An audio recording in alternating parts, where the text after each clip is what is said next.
This is a Japanese giant hornet, 5 times the size of a honeybee, armored, fast. It can kill 40 bees in 60 seconds. But inside this hive are 30,000 bees who've been waiting for this moment. And they have a plan. Look at the size difference first.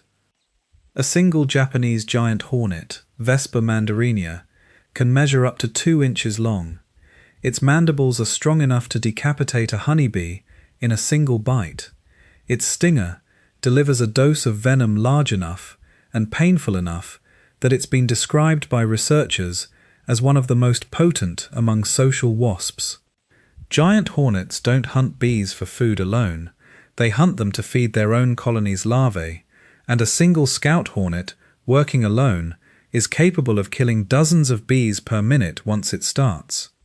Here's where it turns from bad to catastrophic. When a scout hornet finds a hive, it doesn't just attack. Documented behavior shows the scout marking the hive entrance with a chemical pheromone, a signal that calls its nestmates in for what researchers refer to as the slaughter phase. A group of hornets working together can reduce a hive of thousands of bees to nothing in a matter of hours. For a European honeybee colony, this is usually the end of the story.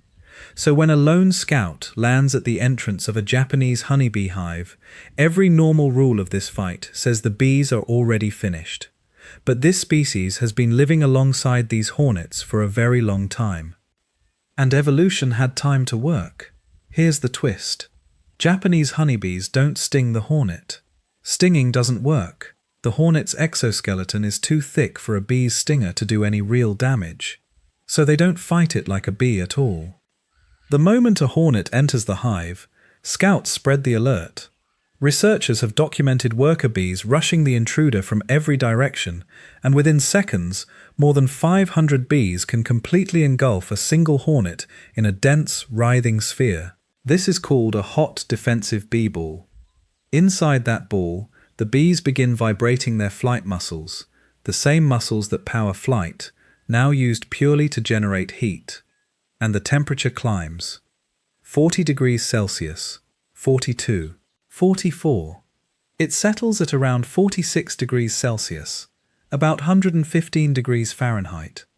Documented studies have found that this temperature sits just below the upper limit Japanese honeybees can survive, a threshold researchers place close to 50 degrees Celsius. For the hornet trapped inside, it's a different story. Its lethal ceiling is lower, somewhere around 44 to 46 degrees Celsius. The bees are not stinging, they are not biting, they're cooking it alive. This isn't improvised, it's precise. The behavior was first documented scientifically by researcher Masato Ono and colleagues in 1995, in a study that became known simply as the Hot Defensive Bee Ball paper. Using thermal imaging, Ono's team measured what was actually happening inside that writhing mass of bees and confirmed the internal temperature was consistently landing in a narrow band, hot enough to kill the hornet, just cool enough for the bees to survive. That's not an accident of biology. It's a margin so tight that later researchers have found something remarkable when they tested it directly. In follow-up experiments, when scientists artificially lowered the ball's temperature by even a single degree, the trapped hornet survived. Raise it too high, and bee mortality climbs sharply too. There's a second factor at work, and it's easy to miss. As the ball tightens, oxygen drops and carbon dioxide builds, reported by researchers at concentrations reaching around 4% inside the cluster. That combination of heat and elevated CO2 appears to lower the hornet's heat tolerance even further, compared to open air. The hornet doesn't die from a sting, it doesn't die from venom, because it's the one carrying venom, not receiving it. Documented cases show death occurring within roughly 10 to 30 minutes of capture. The ball itself is typically maintained for around 20 to 30 minutes to make sure of it. No blood, no wound, just heat, and the absence of air. But here's the question that changes everything about this story. What happens when the bees on the other side of this fight never evolved this trick at all? Japanese honeybees share their range with giant hornets. They've had a long evolutionary relationship, long enough for this defense to develop. Western honeybees have not.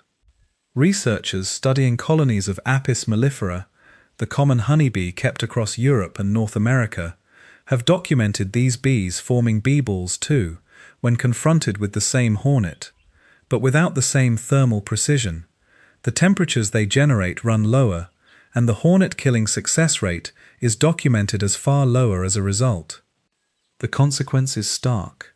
Studies and field reports describe small groups of giant hornets, in some cases fewer than 30 individuals, capable of destroying a hive of tens of thousands of bees within a matter of hours, when the colony has no effective heat defense to fall back on. This is exactly what drove global headlines in 2020, when Asian giant hornets were first detected in North America and were widely nicknamed murder hornets. The concern from beekeepers and researchers wasn't abstract. Western honeybee colonies genuinely had no evolved counter for this predator. One population learned to turn heat into a weapon. The other never had the chance to. Inside a Japanese honeybee hive, a hornet that thought it found an all-you-can-eat buffet, instead, finds itself sealed inside a living, vibrating sphere. No stinger touches it. No mandible bites it. It is simply outnumbered, surrounded, and slowly brought past the edge of what its own body can survive. 40 bees a minute, undone by a temperature so precise it's measured in single degrees. The predator becomes the core of its own execution chamber. And somewhere, on another continent, that same hornet meets bees who never learned this trick at all. Same predator, same species, completely different ending.